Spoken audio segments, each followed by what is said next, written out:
Evangelho de João, capítulo 11.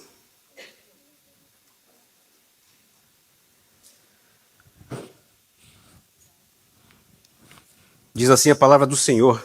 Vamos nos colocar de pé para ver essa palavra, para nós podermos ler. João, capítulo 11. Estava enfermo Lázaro. Lázaro de Betânia, da aldeia de Maria e de sua irmã Marta. Esta Marta, cujo irmão Lázaro estava enfermo, era a mesma que ungiu com bálsamo o Senhor e lhe enxugou os pés com os seus cabelos. Mandaram, pois, as irmãs de Lázaro dizer a Jesus: Senhor, está enfermo aquele a quem amas. Ao receber a notícia, disse Jesus: essa enfermidade não é para a morte, e sim para a glória de Deus, a fim de que o Filho de Deus seja glorificado por ela. Ora, amava Jesus a Marta e a sua irmã e a Lázaro. Quando, pois, soube que Lázaro estava doente, ainda se demorou 2 dias no lugar onde estava. Depois disse aos seus discípulos: vamos outra vez para a Judéia. Disseram-lhe os discípulos: Mestre, ainda agora os judeus procuravam apedrejar-te, e queres voltar para lá? Respondeu Jesus: não são 12 as horas do dia? Se alguém andar de dia, não tropeça, porque vê a luz deste mundo. Mas se andar de noite, tropeça, porque nele não há luz. Isto dizia, e depois lhe acrescentou: nosso amigo Lázaro adormeceu, mas vou para despertá-lo. Disseram-lhe, pois, os discípulos: Senhor, se dorme, estará salvo. Jesus, porém, falara com respeito à morte de Lázaro, mas eles supunham que tivesse falado do repouso do sono. Então Jesus lhes disse claramente: Lázaro morreu. E por vossa causa me alegro de que lá não estivesse, para que possais crer, mas vamos ter com ele. Então Tomé, chamado Dídimo, disse aos discípulos: vamos também nós para morrermos com ele. Chegando Jesus, encontrou Lázaro já sepultado, havia 4 dias. Ora, Betânia estava a cerca de 15 estádios perto de Jerusalém. Muitos dentre os judeus tinham vindo ter com Marta e Maria para as consolar a respeito de seu irmão. Marta, quando soube que vinha Jesus, saiu ao seu encontro. Maria, porém, ficou sentada em casa. Disse, pois, Marta a Jesus: Senhor, se tivesse aqui, não teria morrido meu irmão. Mas também sei que mesmo agora, tudo quanto pedires a Deus, Deus te concederá. Declarou Jesus: teu irmão há de ressurgir. Eu sei, replicou Marta, que ele há de ressurgir na ressurreição do último dia. Disse-lhe Jesus: eu sou a ressurreição e a vida. Quem crê em mim, ainda que morra, viverá. Amém. Senhor, a tua palavra foi lida. Na medida que ela será exposta aqui, nós pedimos que o teu Espírito Santo trabalhe em nossas vidas, para que nós possamos ouvir, entender e aprender com as tuas verdades. Essa é a nossa oração em nome de Jesus. Amém. Os irmãos podem se assentar. Esse é um texto muito lido, muito conhecido. E se eu fosse dar um tema para essa mensagem, seria o mesmo tema que Charles Spurgeon ele deu quando ele pregou essa mesma passagem por volta de 1850. Eu não vou trabalhar o mesmo tema que ele, mas seria o mesmo tema, título da mensagem. E a mensagem dele se chama Amado, porém aflito. E aqui nós estamos falando de um homem muito conhecido no meio evangélico cristão, Charles Spurgeon, conhecido como o príncipe dos pregadores. Esse homem pregou mais de 3.600 sermões. Foi um pastor batista muito jovem, que aos 19 anos iniciou, mas passou por uma tragédia muito grande. Durante um dos cultos que Spurgeon geralmente conseguia reunir uma plateia de 10.000 pessoas. Em um dos cultos ele estava pregando e haviam 7.000 pessoas reunidas. E alguns arruaceiros, algumas pessoas para atrapalhar, começaram a gritar: fogo, fogo, fogo. E aí já viu, né? Iniciou-se toda uma correria, todo um estardalhaço. E nessa correria, nessa bagunça, 7 pessoas perderam a vida. 7 pessoas morreram nesse dia. E Spurgeon não conseguiu lidar com essa culpa durante muito tempo. Charles Spurgeon desenvolveu uma depressão que chegou a termos extremos. E ele escreveu: meu ânimo estava tão abatido que eu poderia chorar durante 1 hora e ainda assim eu não sabia por que eu estava chorando. Esse homem, ele via os resultados avassaladores das suas pregações. Esse homem via a quantidade de pessoas que através da vida dele Deus estava trazendo para aquele tabernáculo. E ainda assim, amado, mas afligido. E o nosso texto se inicia apresentando uma família: Lázaro e suas irmãs Marta e Maria, aquela que ungiu os pés de Jesus. E no verso 3 elas mandam uma mensagem para Jesus: Senhor, está enfermo aquele que amas. E nós vemos aqui já uma verdade explícita nas Escrituras, e que muitas vezes, principalmente alguns nos dias de hoje, tentam-se mudar um pouco isso. E qual é essa verdade? Senhor, está enfermo aquele a quem amas. Quem amas? Senhor, não está enfermo, não é qualquer um. É aquele a quem o Senhor ama. É aquele que estava do seu lado. É aquele que é o seu amigo. Está enfermo. Assim como a serpente entrou no jardim, a tristeza entrou nessa família em Betânia. Quando nós olhamos para os fatos, existem ainda muitos ensinos errados dizendo sobre, principalmente, confissão positiva, ou que nós devemos decretar sobre situações da nossa vida, sobre doenças, sobre qualquer outro tipo de coisa, achando que porque Isaías 53 vai dizer que foi levado sobre ele, estavam todas as nossas dores, as nossas doenças, nós não estamos sujeitos a essas coisas. Mas estava doente aqui aquele que o Senhor amava. Mas está doente, mas está enfermo, mas está em depressão, mas está em necessidade. Aquele a quem o Senhor ama. Essa é uma verdade inequívoca na palavra. E essa é uma verdade que às vezes é difícil de entender. Nós vamos ver no texto que as irmãs de Lázaro, elas tiveram esse mesmo pensamento. Porque quando a gente olha no verso de Isaías 53, quando vai falar que ele foi ferido, que ele foi pisado e sobre ele estavam todas as nossas enfermidades, nós precisamos continuar a leitura. Porque quando nós chegamos no verso 5, vai dizer: mas ele foi ferido por causa das nossas transgressões, ele foi moído por causa das nossas iniquidades. O castigo que nos traz a paz estava sobre ele, e pelas suas pisaduras fomos sarados. E o que é que estava sobre ele aqui? A nossa paz, o castigo que nos traz a paz. No verso 10, todavia o Senhor agradou moê-lo, fazendo-o enfermar, para quando a sua alma se puder em expiação e oferta pelo pecado, ele assim pudesse pagar aquilo que estava sobre nós. Então o que ele levou ali foi exatamente o problema que todos nós tínhamos. Todo o problema principal de toda a humanidade, que era o pecado. Quando as enfermidades e males, quando essas coisas vêm nos afligir, nós temos que olhar e pensar que em toda a história, em todos os ensinos da palavra de Deus, sempre existiram pessoas que passaram por essas dificuldades.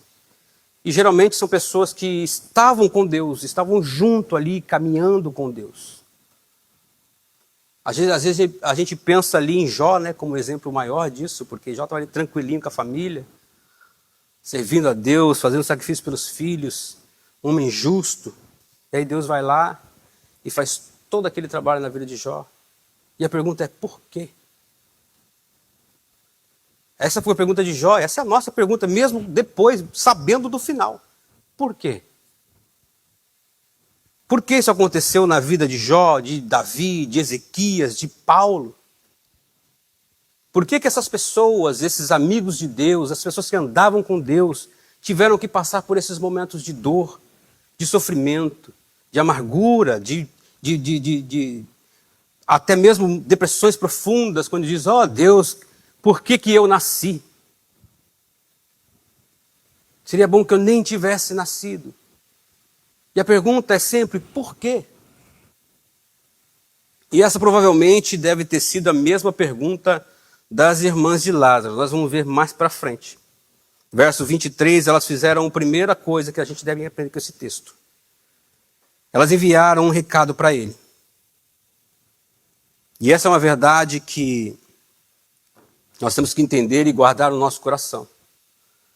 Porque em momentos como esse, nós precisamos fazer como elas, enviar esse recado para aquele que pode nos responder, para aquele que elas sabiam que teria a solução.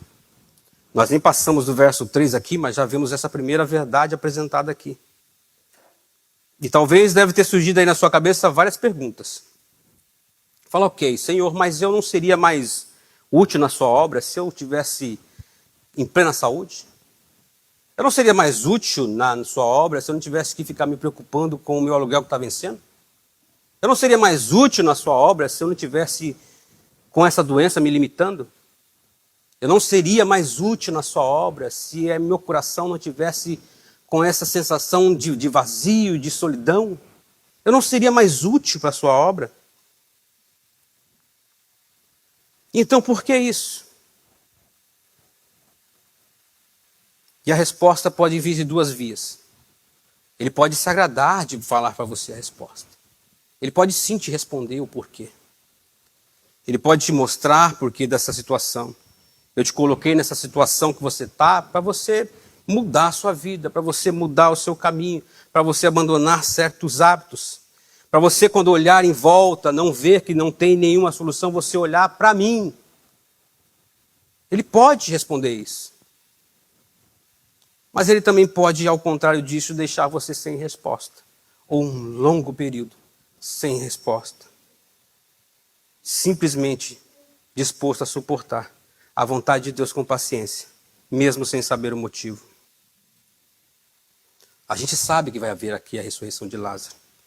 A gente sabe o que vai acontecer aqui. Mas nós vamos imediatamente dizer, Senhor, aquele quem tu amas está doente. Aquele quem tu amas está sofrendo. Aquele quem tu amas está num hospital. Aquele quem tu amas está sem trabalho. Aquele quem tu amas está sem paz. Está com o coração aflito. Essa foi a mensagem enviada. Nos versos 4 e 7 nós vamos ver o seguinte, porque Jesus ele recebe a notícia da enfermidade, mas ele não age imediatamente. Jesus ele escuta a mensagem e ele só vai para lá depois de 4 dias. Jesus estava a 1 dia de distância de viagem ali. Mas o viajante provavelmente levou 1 dia para chegar lá. Jesus ficou mais 2 dias, que ele disse para os discípulos, vão ficar aqui. E depois mais 1 dia para chegar lá. E aí a pergunta é, por quê? E provavelmente, a gente vai ver que nos versos 15, também no verso 38, Marta e Maria vão chegar a Jesus e dizer, Mestre, Senhor, se o Senhor estivesse aqui, meu irmão não teria morrido. Se quando a mensagem chegou lá, se já tivesse vindo na mesma hora, meu irmão não teria morrido. E talvez essa espera, nesses 4 dias esperando, elas estão perguntando, por que Jesus não vem? Por que meu amigo não vem socorrer? Por que ele não vem socorrer o amigo dele que está aqui sofrendo quase para morrer? Jesus, por que não vem? Às vezes esses somos nós, em muitos momentos da nossa vida. Em muitas situações da nossa vida, mesmo sabendo do amor de Deus por nós, do cuidado dele com nós. Nós olhamos para as circunstâncias que estão à nossa volta e nós medimos o amor de Deus pelas circunstâncias que nós estamos. E às vezes nós perguntamos, Deus, onde tu estás? Olha a minha família, olha os meus filhos, olha a minha saúde, olha o meu coração, onde está? Por que demora tanto para vir me socorrer?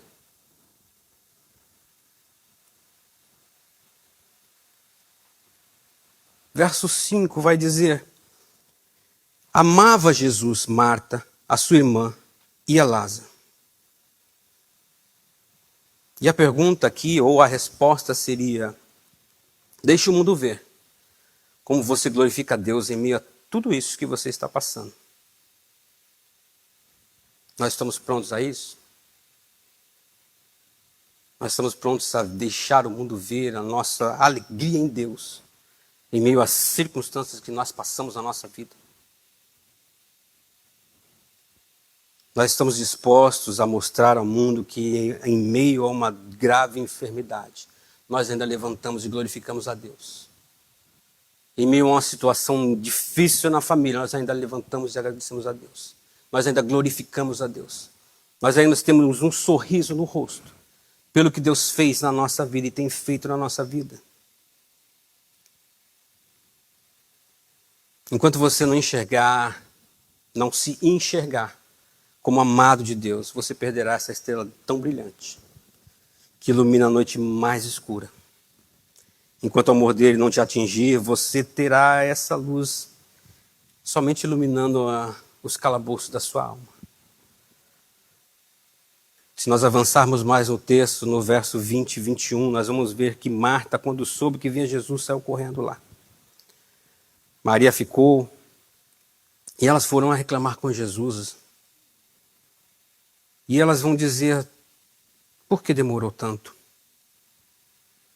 Por que demorou tanto para vir? E quando ela diz isso para Jesus, e Lázaro já está morto, e Jesus vai dizer o seguinte: não, ele vai ressuscitar, seu irmão vai ressuscitar. Ela escuta Jesus falando isso, e ela mesmo assim, ela leva: ok, eu sei. Naquele último dia todos nós iremos. Ela está escutando de Jesus, o dono da vida, o autor da vida, o mantenedor da vida, dizendo: ele vai ressuscitar. Ele não falou talvez, ele falou: ele vai ressuscitar. E ainda assim ela meio que limitou o que Jesus disse e falou: ok, eu entendo, no último dia sim. Ela não conseguiu enxergar a possibilidade e a realidade de quem estava ali com ela era o dono da vida. Não existia dúvida no que Jesus falou, na afirmação dele foi direta: ele irá ressuscitar.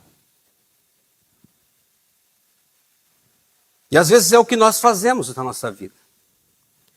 Muitas das vezes nós limitamos o que Deus pode fazer. Muitas das vezes nós caímos no mesmo erro delas. De falar: ok, Jesus, já foi, eu entendi. Os seus propósitos são maiores na minha vida, eu entendo tudo isso. Não deu. E a gente esquece que nós estamos lidando com o dono de todas as coisas. O dono da vida, o dono da sua vida, o dono do seu coração, aquele que pode mudar situações, estruturas, governos. Esse é o Deus que nós servimos. E nós limitamos o que ele pode fazer por nós. Às vezes nós deixamos de orar por coisas pequenas. A gente ora, agradece pelo perdão dos pecados, essa coisa tão grande, e deixa de orar por coisas pequenas porque acha que não é importante para ele. Ou que ele não vai se importar com essas coisas. Ou que ele tem coisas mais importantes para fazer do que se importar com o meu pequeno problema. E nós ficamos limitando Deus na nossa caixinha. Nós ficamos limitando o poder desse Deus, criador de tudo isso que vocês veem, que nós vimos aqui. Quando ele diz que ele vai ressuscitar, foi uma afirmação positiva que iria acontecer. Não era assim, não existe nada aqui que limitasse ele. O problema é a demora que levou para que ele viesse com a resposta. O problema é que quando nós estamos passando por esse problema, por algum tipo de problema, isso vai se demorando. Muitas vezes você está orando por alguma coisa e não é um dia, 2 dias, já são meses, anos. E você está igual elas perguntando: Senhor, por que não vem? Tu me amas? Teu amigo está sofrendo. Olhe por mim. E o perigo disso, o perigo desse pensamento é que nós vamos nos afastando, nós vamos limitando Deus no que Ele pode, na ação dele nas nossas vidas. E o nosso coração chega a endurecer. E nós endureçamos o nosso entendimento sobre o que Deus é e sobre o que Ele pode fazer na nossa vida. Nós olhamos para tantas promessas lindas que existem na Escritura, Mas às vezes nós não nos colocamos lá. Vinde a mim, todos vós que estáis cansados e sobrecarregados, é para mim e para você. Todo aquele que o Pai me der, de maneira nenhuma o lançarei fora, é para mim e para você. Nós precisamos acreditar no amor de Deus por nós. Não existe amor maior do que aquele que entregou o seu próprio filho, por mim e por você. Como que nós podemos duvidar de alguém que entregou, desse ser que entregou o seu filho por nós, de cuidar da nossa caminhada, de cuidar da nossa vida, de cuidar do nosso coração, de se importar com as dores da nossa alma? Às vezes a demora, ela é um tratamento, às vezes ela vai ser uma lição, às vezes vai ser para você olhar e tentar e ver que todas as suas forças são em vão, e olhar para Cristo. Às vezes a doença vem, é para que outros possam olhar e ver a sua volta e falar, realmente, esse não tinha mais jeito. Mas hoje está aí, por quê? Porque ele é uma pessoa boa? Porque os médicos foram bons? Não, porque a glória é de Deus.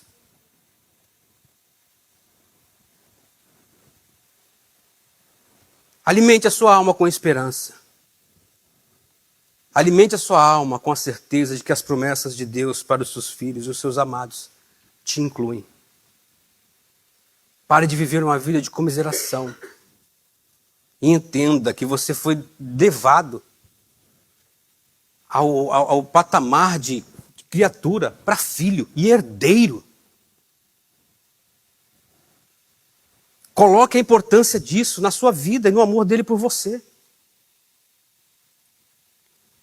Quando o Senhor diz a Marta no verso 25, eu sou a ressurreição e a vida, ele estava dizendo que ele mesmo era a ressurreição e a vida. E por ele ser a ressurreição e a vida, aonde ele estivesse, ali está a vida. Aonde ele fosse, aonde ele estivesse, as coisas passariam a existir. Ele é o autor, ele é o doador, ele é o sustentador, ele é a própria vida. O que ele está dizendo aqui para Marta, Marta, eu sou exatamente o que o seu irmão precisa. E Deus nos traz hoje aqui e vai dizer a nós assim, você está procurando solução aonde? Eu sou o que você precisa. Eu sou o seu sustento. Eu sou quem vai lhe dar saúde. Eu sou quem vai cuidar da sua família, do seu coração. Eu sou aquilo que você precisa. Para onde você está olhando, Marta? Para onde nós estamos procurando solução? Para onde nós estamos recorrendo? A quem nós estamos recorrendo? Se tudo aquilo que nós precisamos está em Cristo Jesus. Eu sou a vida, disse Jesus a Marta. E esse texto vem nos dizer que, apesar de amados por Ele, nós também somos afligidos. Os nossos familiares, aqueles que amamos, também são afligidos. Nós estamos sujeitos a essas aflições. Mas as promessas de nosso Deus para nós eu estou aí. Eu estou contigo. E aonde eu estiver, aí está a vida, aí está a saúde, aí está a solução, aí estão os meus propósitos na sua vida. Quem impedirá os propósitos de nosso Deus na nossa vida? Nós somos chamados hoje a olhar para esse texto, olhar para esse Cristo e aceitar tudo isso que vem incluído na nossa salvação. E aceitar que o cuidado dele está muito além só desses poucos momentos que nós temos aqui num domingo. Que eles se importam com a nossa vida, eles se importam com aquela doença que está atacando você ou o seu familiar, com a falta do seu trabalho, com a falta do sustento. Ele está olhando, ele está cuidando, existe provisão, existe saída para todas essas coisas. O que nós precisamos entender é que Ele é a saída, Ele é a solução. e nos entregarmos a Ele, e nos entregarmos a essa verdade, e deixar de duvidar do amor de Deus por nós. Deixar que as circunstâncias que nos rodeiem sejam o que vai medir o amor de Deus por nós. Quanto mais difícil a nossa situação, parece que menos Ele me ama, menos Ele se importa comigo. O amor de Deus, ele vai além de nós. O amor de Deus, ele é incondicional, ele não depende de coisas externas.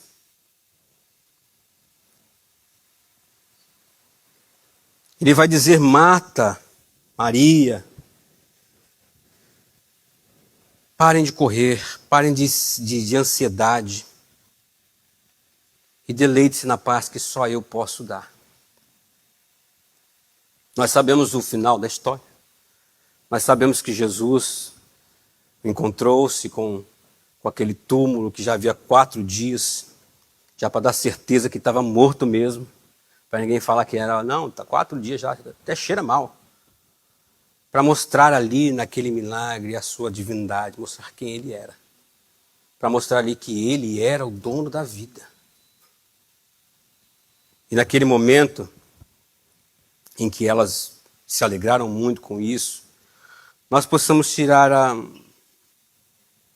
3 lições desse texto. Primeiro, reconheça que você também é amado de Deus. Quando nós dizemos que aceitamos a Cristo e o sacrifício dele por nós, nós estamos dizendo que nós acreditamos no tamanho do amor que foi necessário para que isso acontecesse. Nós estamos falando aqui dele ter morrido por pessoas boas, por pessoas que mereceram, não. Nós estamos falando aqui de um sacrifício por pessoas como eu e você sabe. Lembre-se e reconheça que você é amado dele. Segunda lição, mande recado, comunique, converse com ele. Apresente a ele, pare de pensar, ele sabe de tudo, ele quer ouvir você falar. Converse com ele, tenha essa intimidade com o teu amigo. E apresente a ele tanto as grandes coisas e dificuldades da sua vida, quanto as menores. A gente não precisa marcar tempo, marcar data na agenda de Deus, não. A agenda dele nunca está cheia o suficiente para te colocar em qualquer uma lista de espera. Converse, apresente a ele tudo aquilo que aflige a sua alma, tudo aquilo que aflige a sua vida. E em terceiro lugar, e talvez a mais importante, alimente a sua alma com esperança. Não limite o que Deus pode fazer. Não coloque limites no que Deus pode fazer. Nós somos sim falhos. Nós reconhecemos que nós pecamos. Nós reconhecemos tudo isso. Mas o amor e o favor de Deus para nós, ele é independente de nós. Ele vem de um Deus que não precisa que eu seja 100% perfeito, embora buscando a santificação, para agir em meu favor. Ele tem sim os seus propósitos, e eles não serão barrados de forma nenhuma. Nós possamos olhar e entender desse texto que existe sim amados de Deus que são afligidos e nem por isso deixam de ser amados e cuidados por Ele. Lembra da fala de Spurgeon no começo? Lembra da depressão que estava no coração dele, pela dor que ele não conseguia controlar, pelo abatimento da alma, pelo choro que ele não sabia nem de onde vinha. Depois de alguns anos ele declara: eu lancei o meu fardo sobre o Senhor, deixei as minhas cinzas e me vesti com vestes de louvor. Enquanto ele me ungia com um óleo novo, eu poderia ter rompido os céus para chegar a ele, para me lançar aos seus pés e ficar ali banhado em lágrimas de alegria e de amor. Esse é o mesmo coração. Essa é a mesma pessoa. O que mudou? O que mudou do primeiro momento dele para essa frase? Eu lancei o meu fardo sobre o Senhor. E nós ainda estamos carregando o nosso. Às vezes a gente está carregando esse fardo tão grande. E Jesus, ele nos oferece: lançai sobre mim. Nós precisamos confiar nas palavras, nas promessas do nosso Deus. Nós precisamos confiar verdadeiramente em tudo aquilo que Ele tem nos ensinado. Em todo o cuidado que Ele tem por nós, pela nossa vida, pela nossa família. E que nós possamos olhar para esse texto e entender que afligidos sim, mas amados sempre. Amém, meus irmãos? Deixa eu colocar de pé, agradecer a Deus.